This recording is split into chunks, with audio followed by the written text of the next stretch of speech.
నమస్కారం అండి. రాష్ట్రంలో గౌరవ ముఖ్యమంత్రి జగన్మోహన్ రెడ్డి గారు ముఖ్యమంత్రి పదవిని అలంకరించిన దగ్గర నుంచి రంగస్థల కళాకారుల జీవితాలు చాలా అవహేళనకు గురైనాయి. రంగస్థల కళాకారుల్ని ముఖ్యమంత్రి గారు అవమానించారు. ఆయన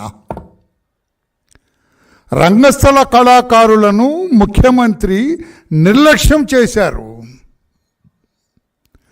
ఇంకా లోతుగా వాస్తవం చెప్పాలంటే చాలామంది రంగస్థల కళాకారులను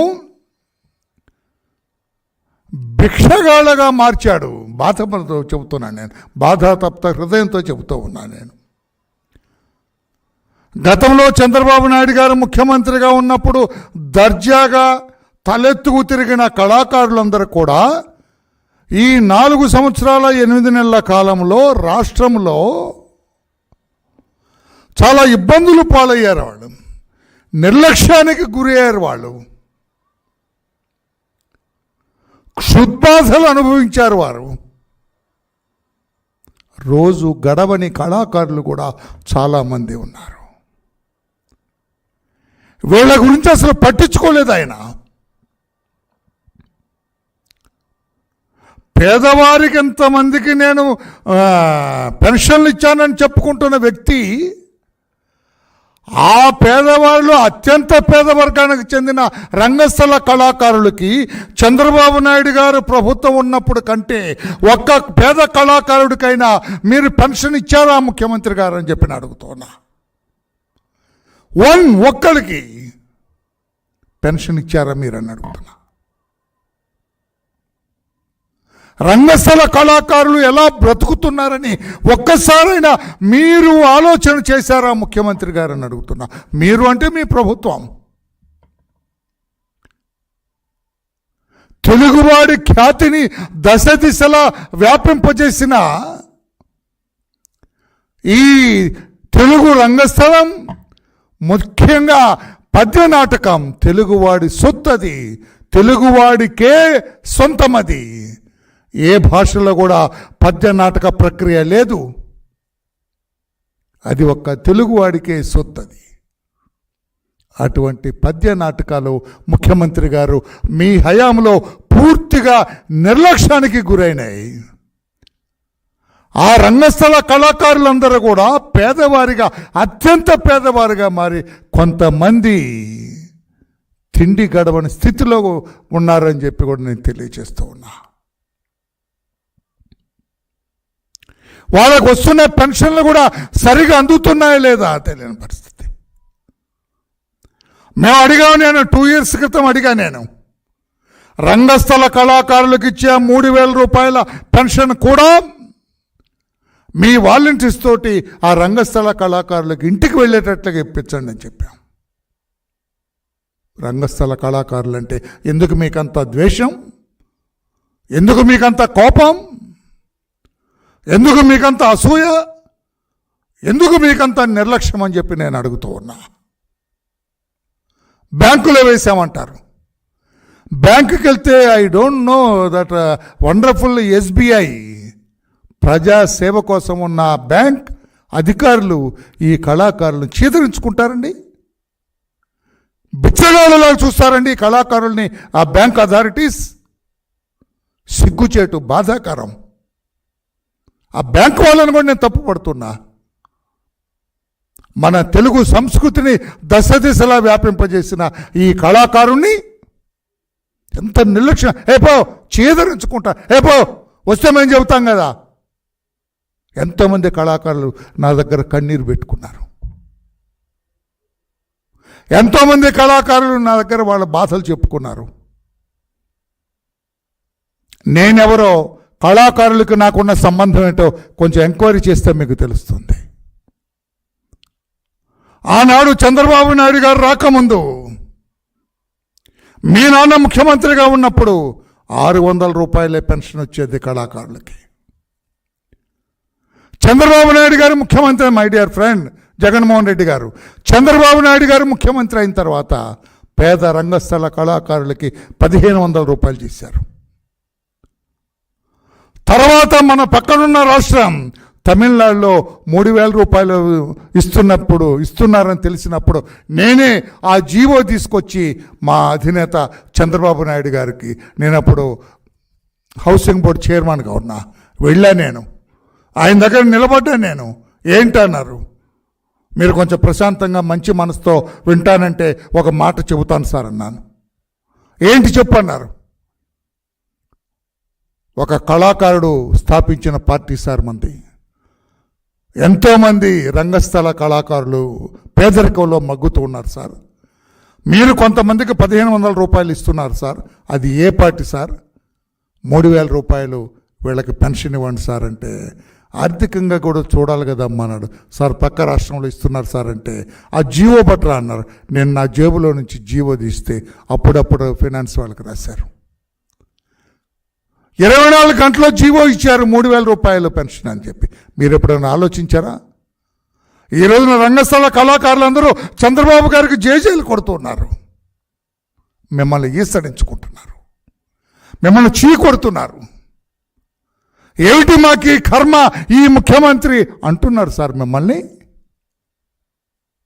చంద్రబాబు గారి టైంలో ఉన్న పేద కళాకారుల లిస్టు కాకుండా ఒక్కళ్ళకైనా మీ హయాంలో మీ ముఖ్యమంత్రిత్వంలో ఇచ్చారా అని చెప్పి నేను అడుగుతున్నా. సమాధానం చెప్పండి. పేద కళాకారులకి ఏ రకంగా మీరు సాయపడుతున్నారు? చంద్రబాబు గారు ముఖ్యమంత్రిగా ఉన్నప్పుడు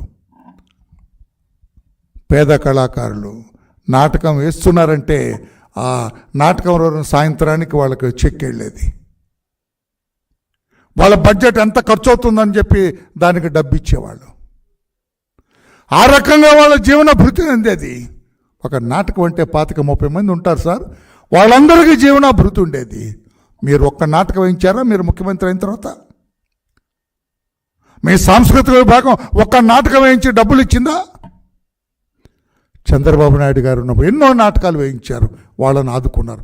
ఆదుకోవటమే కాదు, దేవాలయాల్లో కూడా తిరుమల తిరుపతి దేవస్థానం కావచ్చు, కనకదుర్గ అమ్మవారి దేవస్థానం కావచ్చు, శ్రీకాళహస్తి కావచ్చు, సింహాచలం కావచ్చు, ఈ రకంగా పెద్ద పెద్ద దేవాలయాల్లో పండగలు వచ్చినా పబ్బాలు వచ్చినా నాటకాలు వేయించమని జీవో ఇష్యూ చేసిన ప్రభుత్వం అది. కళాకారుల పక్షపాత ప్రభుత్వం చంద్రబాబు నాయుడు గారిది. మీరు ఒక్క నాటకం వేయించారా? ఒక్క కళాకారుడికి సాయం అందించారా? మీరు వచ్చిన దంపతిగా ఇదివరకు ప్రైవేటుగా పందిళ్లలో వాటిల్లో పండగలకి పబ్బాలకి వేశారు.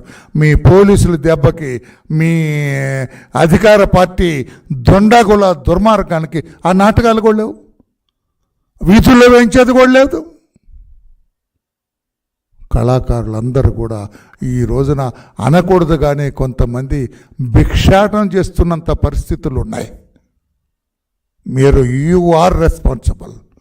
మీ ప్రభుత్వం దానికి బాధ్యత వహించాలని చెప్పి కూడా నేను తెలియజేస్తున్నా. ఈ పద్య నాటకం దొరకదు సార్ మనకి. మీ హయాంలో చాలా ఇబ్బందులు పడింది పద్య నాటకం. మన సొత్తు, మన తెలుగు సంస్కృతి, మన సంస్కృతిని చాటి చెప్పే ఈ నాటకాన్ని బ్రతికించుకోవాల్సిన బాధ్యత ప్రభుత్వం మీద ఉంది. కానీ మీరు దాన్ని చంపేశారు. యు ఆర్ కిల్డ్ దట్ పద్య నాటకం. పద్య నాటకాన్ని మీ ప్రభుత్వం చంపేసింది సార్. సమాధానం చెప్పగలరా? 98లో నంది నాటకాలకి అవార్డులు ఇస్తామని చెప్పి రంగస్థల నాటకాలకు కూడా నంది అవార్డ్స్ పెట్టిన ఘనత చంద్రబాబు నాయుడు గారిది. మీరు ఎప్పుడన్నా ఆలోచన చేశారా? నిన్న నంది నాటకాల ముగింపు ఉత్సవం జరిగితే ఎంత గందరగోళం అండి. అదే చంద్రబాబు గారి హయాంలో నంది నాటకోత్సవాలు జరిగితే నేను సభల్లో పాల్గొనేవాడిని, ఆయనతో పాటు నేను వేదిక మీద ఉండేవాడిని. 2 hours is to stand to distribute the prizes. Nandi awards ఇవ్వడానికి 2 గంటలు వేదిక మీద నిలబడి ఉండేవారు చంద్రబాబు నాయుడు గారు. నేను అడిగాను ఒక రోజున, ఏంటి సార్ అంటే, కళాకారులు మనం కొట్టే చప్పట్లే వాళ్ళకి ఆధారం, వాళ్ళకి శక్తిని, నూతన శక్తిని ఇస్తుంది. మనం ఇచ్చే మొమెంటో నేను ఇస్తే ఆనందపడతారు. ఇంకెవరైనా మినిస్టర్లు వాళ్ళతో అంటే నేనే ఇస్తాను, నేను ఇస్తే ఆనందపడతారని చెప్పారు. మీరు ఒక్కళ్ళకి అసలు వచ్చారా? మీరు అసలు నంది నాటకాల ఉత్సవానికి ముఖ్యమంత్రి ఎందుకు రాలేదని చెప్పి నేను అడుగుతున్నా. ఏమన్నా సిగ్గుచేట? నాటకాలకు మన కళలను మనం కాపాడుకుంటే సిగ్గుచేట సార్? మీకు ఏమైనా అవమానమా? మన తెలుగు సాంస్కృతికాన్ని మనం కాపాడుకుంటే మీకు ఏమైనా అవమానమా? ముఖ్యమంత్రి గారు చంద్రబాబు నాయుడు గారు ఆద్యంతము ఉంది వాళ్ళందరినీ అభినందించి, అందరికీ షాల్ గప్పి, అందరినీ హక్కును చేర్చుకొని వాళ్ళందరినీ చేసేవాళ్ళు. మీకేమి సార్? మీరు ఆయనతో పోల్చుకుంటే మీరు యంగ్, బట్ ఎందుకో మీరు ప్రజల్లోకి రావడానికి ఎందుకో భయపడతారు, ప్రజల్లోకి రావడానికి ఎందుకో ఇష్టపడరు. అది కూడా ఆయన ఎవరో మంత్రి వచ్చాడంట, ఒక్కళ్ళకి ఇచ్చి వెళ్ళిపోయాడంట. దిక్కులేని వాళ్ళగా ఎవరు పడితే వాళ్ళు వీళ్ళకి వాళ్ళు ఇచ్చి వాళ్ళకి వీళ్ళు ఇచ్చి ఒక గౌరవప్రదంగా కళాకారుణ్ణి ఒక రకంగా నిన్న నంది అవార్డ్స్ ఫంక్షన్లో అవమానం జరిగింది కళాకారులకి. కళాకారులు అంటే భగవత్ స్వరూపులు సార్, భగవదంశతో పుట్టేవాడు కళాకారుడు. మీరు నేను పద్యాలు పాడాలంటే పాడగలమా? మీరు ఏమైనా పాడతారేమో నాకు తెలీదు. పద్యాలు పాడగలరా? వాళ్ళలాగా నటించగలమా? అటువంటి భగవదంశతో పుట్టిన కళాకారుల్ని అవహేళన చేసింది మీ ప్రభుత్వం. నిన్న ఇబ్బందులు పాలు చేసింది మీ ప్రభుత్వం నిన్న వాళ్ళని, అగౌరవపరిచింది నిన్న మీ ప్రభుత్వం వాళ్ళని. తప్పు అని చెప్పి కూడా గౌరవ ముఖ్యమంత్రి గారికి నేను తెలియజేస్తున్నా. ఇది ఎక్కడి పద్ధతి అని చెప్పి నేను తెలియజేస్తాను. అందుకనే ఇప్పటికైనా మించిపోయింది లేదు. కేంద్ర ప్రభుత్వం ఇస్తున్నట్లుగా 6,000 రూపాయలు పేద కళాకారులందరికీ పెన్షన్ ఇవ్వాలి మీరు. That is our demand. 6,000 రూపాయలు ఇవ్వాలి మీరు. సెంట్రల్ గవర్నమెంట్తో పాటు వాళ్ళు 6,000 ఇస్తున్నారు. చంద్రబాబు నాయుడు గారు టైంలో ఇచ్చిన పెన్షన్ల లిస్టుకి కొత్తగా చాలామంది వేరున్నారు. వేలాది మంది పేద కళాకారులు ఉన్నారు, ఇబ్బందుల్లో ఉన్నారు ఆర్థికంగా. వాళ్ళందరినీ కూడా కొత్త పెన్షన్లు చేర్చి వాళ్ళందరినీ పెన్షన్దారుగా చేర్చాలని చెప్పి కూడా తెలియజేస్తున్నా. నాటకాలు ఆడించి కనీసం ఒక్కొక్క ఆర్టిస్ట్కి నెలకి 1-2 నాటకాలైనా ప్రభుత్వం ఆడించాలి, ప్రభుత్వం పే చేయవలసిన అవసరం ఉంది. దేవాలయాల్లో కూడా వీళ్ళ నాటకాలు ఆడించడానికి జీవో ఇష్యూ చేయండి. కోట్ల రూపాయలు కొట్టేస్తున్నారు కదా తిరుమల తిరుపతి టీటీడీ దేవస్థానం సొమ్ము అంతా. ఏమీ పేద కళాకారులకి ప్రతిరోజు ఒక నాటకం ఇస్తే బతుకుతారు కదా. స్వామివారి సొమ్ము మీరు ఎంత తిన్నా తరగట్లేదు కదా. స్వామివారి దేవాలయాల్లో, ఇంకా పెద్ద దేవాలయాల్లో ప్రతిరోజు ఒక నాటకం ఆడిస్తే తప్పే ఉంది. ఇదివరకు మహారాజులు జమీందారులు ఉన్నప్పుడు ఆడించాడు. ఇప్పుడు ప్రజలే కదా జమీందారులు, ప్రజలే కదా మహారాజులు, ఈ ప్రభుత్వమే కదా. వాళ్ళని ఆడించాలని చెప్పి కూడా తెలియజేస్తూ ప్రతి కళాకారుడు క్షుద్బాధ లేకుండా జీవించేటట్లుగా చూడాలని చెప్పి కూడా నేను తెలియజేస్తున్నాను. ప్రపంచంలోనే మన సొత్తైన పద్య నాటకాన్ని బతికించాలని చెప్పి కూడా నేను తెలియజేస్తున్నా. సిద్ధేంద్ర కళాపీఠం కూచిపూడి నృత్యం మన సొంతం, తెలుగువాడి సొంతం. ఈ రోజున మీ హయాంలో 4 సంవత్సరాలు 8 నెలలుగా నిరాదరణకు గురైంది కూచిపూడి నృత్యం. ఎవరో బిడ్డలకి కూచిపూడి నృత్యాన్ని నేర్పట్లేదు మీ దెబ్బతోటి. మనకంటే అమెరికా సంయుక్త రాష్ట్రాల్లో తెలుగు వాళ్ళు ఎక్కువగా వాళ్ళ బిడ్డలకు నేర్పిస్తూ ఉన్నారు. మన సంస్కృతిని ఇంకా అమెరికాలో ఉన్న తెలుగు వాళ్ళు కాపాడుతున్నారు. మీరు చెడగొట్టి మీరు చంపేస్తూ ఉంటే మన సంస్కృతిని చంపేస్తూ ఉన్నారు. మీరు ఎన్నెన్ని కార్యక్రమాలు చేశారండి చంద్రబాబు నాయుడు గారు.